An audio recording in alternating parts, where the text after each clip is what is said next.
Welcome back, everybody. Today, we're going to be exploring one of the most iconic structures in the world, The Taj Mahal. the Taj Mahal. Yeah, I mean, you've probably seen pictures of it a million times, the gleaming white marble, Oh, the perfect symmetry. the love story. It's a classic love story. Yeah. Yeah, but we're going to kind of look beyond just the surface level here, get into some of the details and controversies. The things that make it more than just a pretty picture. Right, exactly.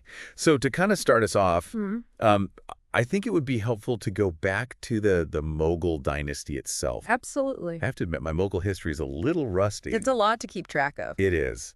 Can you give us a quick refresher? So imagine South Asia, 16th to the 19th centuries, dominated by the Mughals, descended from Genghis Khan? Genghis Khan and Timur. Talk about a powerful lineage. Exactly. Conquest and empire building in their blood, so they weren't just some regional power. No kidding. And one of the interesting things about them is how they blended their Central Asian heritage with Persian and Indian influences. That's what gives the Taj Mahal its unique look, right? Absolutely. It's like this fusion of styles you don't see anywhere else. But before we get to the architecture itself, we got to talk about Shah Jahan and Mumtaz Mahal. Ah, the love story. Yeah.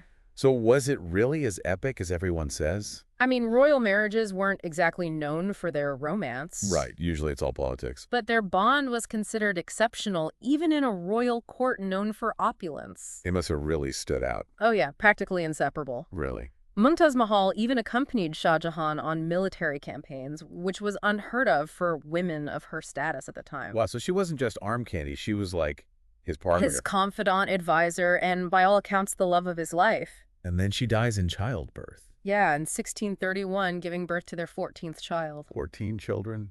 That's hard to even imagine these days.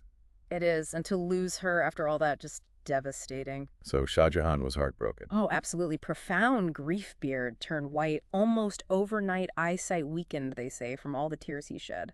Wow, that's powerful. And that grief led him to create the Taj Mahal. It wasn't just a tomb, it was a monument to his love and a way to immortalize her memory. So he poured everything into this project, his grief, his resources. His ambition. Yeah, was it also a way to like show off his power? Like, look at what I can do. Look at how much I loved her. You're hitting on something there. Remember the Mughals? They were masters of using architecture and art to convey political messages. It's incredible to think that a single building can embody so much, the personal grief, architectural brilliance, political strategy. And a love story for the ages. Yeah, it must have been an unbelievable undertaking to actually build it. Monumental effort. 22 years. Yeah. Thousands of skilled artisans. 22 years. Not just the mausoleum itself, gardens, forecourt commercial spaces, another garden across the river. Whoa. Just massive scale, hard to comprehend even today. And they did all this without modern technology. It's mind-boggling. The level of skill and dedication was just phenomenal. Okay, so we've covered the Mughals, the love story, the sheer scale of the project. I think we're ready to dive into the architecture. Yeah, let's get into the nitty-gritty. I want to Oh. hear about all those amazing details. All right, in the next part of our deep dive, we'll explore the architectural influences, the symbolism behind every element, and how those choices reflect the Mughal Empire's unique cultural blend. Can't wait. Okay, so let's talk architecture. I'm ready to have my mind blown. You mentioned the Taj Mahal being a fusion of styles. Yeah, what were the main influences? Okay, imagine yourself walking through the Taj Mahal complex for the first time. Okay. You'd be struck by the Persian influence, those intricate geometric patterns. Oh yeah, I love those. The calligraphy, the soaring onion-shaped domes. The domes, they're Yeah. so iconic. Definitely a hallmark of Persian architecture. But if you step back and look at the overall layout, the symmetry, the sheer scale of the complex, You see something else? you start to see the Timurid influence. The Timurids. Remind me about them. Think of them as the predecessors to the Mughals, ruling over a vast empire in Central Asia back in the 14th and 15th centuries. Oh, right. Known for their monumental architecture, grand courtyards, symmetrical layouts, geometric precision. Ah, so the Mughals were building on that tradition. Exactly, but they added their own twist. And that twist comes from Indian architectural traditions. I see it. The use of materials like red sandstone and white marble. Yeah, those were common in Indian temples and palaces, right? Exactly. And then you have the Pietra Dura. Pietra Dura, what's that? this incredibly intricate technique where they inlay semi-precious stones like lapis lazuli, jasper jade into the marble, Oh, wow. creating these stunning floral patterns and decorative motifs. It's like a mosaic on steroids. It is, and it's so labor-intensive, but the results are just breathtaking. So they weren't just building with marble, they were turning it into art. Every detail carefully chosen for a reason. Because the Mughals loved symbolism. Exactly. Let's take the Quranic verses inscribed on the structure. Okay. They're carefully chosen to evoke the concept of paradise in Islam. Ah, so it's a spiritual statement as well. Connecting the monument to Shah Jahan's faith and suggesting that the Taj Mahal is a reflection of the heavenly garden Mumtaz Mahal now resides in. That's beautiful. And the gardens themselves are full of symbolism too. Really. The 4 waterways that divide the garden represent the 4 rivers of paradise mentioned in the Quran. I never knew that.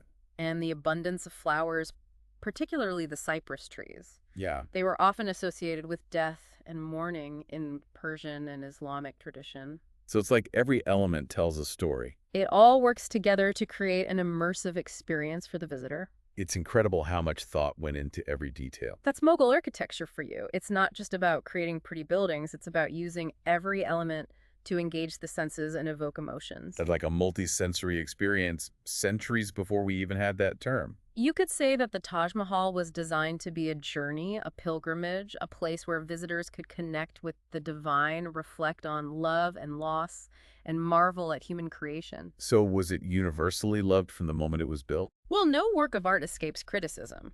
True. Even during its construction, people questioned the cost, the resources, the labor.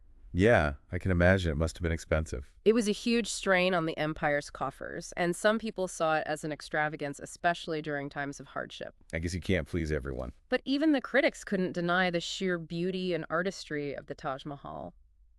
It's like those people who complain about how much the pyramids must have cost, but they still stand in awe when they see them in person. Exactly. These grand monuments speak to something deeper in us. A yearning for beauty, for transcendence. So the Taj Mahal sparked debate from the beginning. But its beauty and symbolism overshadowed the criticism. Okay, so we've talked about the Mughal perspective. Yeah. But how did Europeans react when they first saw the Taj Mahal? That's a great question, and one we'll explore in the next part of our deep dive. Okay. We'll look at the European fascination with the Taj Mahal, how their perceptions shaped its global image, and how those perceptions, both positive and problematic, continue to influence us today. Okay, so let's talk about those European perceptions you mentioned, how they were both positive and kind of problematic. Yeah, it's a complicated story. So picture the 17th century Europe. Okay. Tales of exotic lands and magnificent structures are coming back from travelers and merchants who had ventured to the east. I bet they are pretty wild stories. And the Taj Mahal, with its sheer scale, its beauty, and that romantic backstory, it just captured the Western imagination. It was like the ultimate travel brag. You haven't seen the Taj Mahal, you haven't lived. Exactly. Early European accounts are filled with awe and wonder. They describe it as a dream in marble, a poem in stone, a monument to eternal love. It sounds super romanticized. Oh, absolutely. Those descriptions definitely had a touch of Orientalist exoticism, you know? Right, viewing the East through a very specific lens. And that definitely shaped the way the West viewed India as a whole. I can see that. The Taj Mahal became this symbol of Eastern splendor, but it also kind of reinforced certain stereotypes. Yeah, reducing a whole culture to a single monument. And that tendency to romanticize and exoticize the East continued right into the British colonial period. Ah, yes, the British. They were masters of using cultural symbols to their advantage. Look at this amazing thing we control. Exactly. They saw the Taj Mahal's global appeal and used it to enhance their imperial image. So even though they were a colonial power, they played a role in spreading the Taj Mahal's fame. Yeah, it's a complex legacy. Mhm. On one hand, their motives were pretty self-serving, legitimizing their rule, projecting this image of cultural superiority. Right. But on the other hand, their efforts, however flawed, did contribute to the Taj Mahal's global recognition and its preservation. It's a good reminder that history is rarely black and white. Exactly. It's full of contradictions and unintended consequences. So bringing things to the present, how has the Taj Mahal's image evolved in post-colonial India? Well, it's still seen as a symbol of love and architectural brilliance. Of course. But it's also become a powerful emblem of India's national identity. Showcasing its heritage to the world. Exactly, but like we mentioned earlier, it's not without its controversies. Right, the attempts to reinterpret its history, Yeah, in recent years, some groups have tried to downplay or erase the Mughal contribution to Indian history and culture. trying to rewrite the past, Yeah, they've even claimed that the Taj Mahal was originally a Hindu temple. which doesn't really hold up historically. Not at all. These claims are often politically motivated, trying to promote a very specific view of Indian identity. One that excludes certain groups. Exactly. So the Taj Mahal, a monument built on love, has become caught up in identity politics. It's a reminder of how symbols can be manipulated and reinterpreted. Yeah, how do we make sure the Taj Mahal's legacy is preserved? I mean, not just the physical building, but also its true history. Well, on a practical level, we need to address the threats it faces: pollution, overcrowding, climate change. Those are serious issues. They are protecting this delicate structure requires careful planning, sustainable tourism, and serious conservation efforts. But it's more than just about the bricks and mortar, right? Absolutely. We also need to challenge those who try to distort its history for political gain. To set the record straight. Exactly. We need to promote accurate and nuanced understandings of the past, acknowledge the contributions of different cultures. So it's about protecting the Taj Mahal's soul, in a way. You could say that we want to make sure future generations inherit not just a beautiful building, but the rich and multifaceted story it embodies. Well said.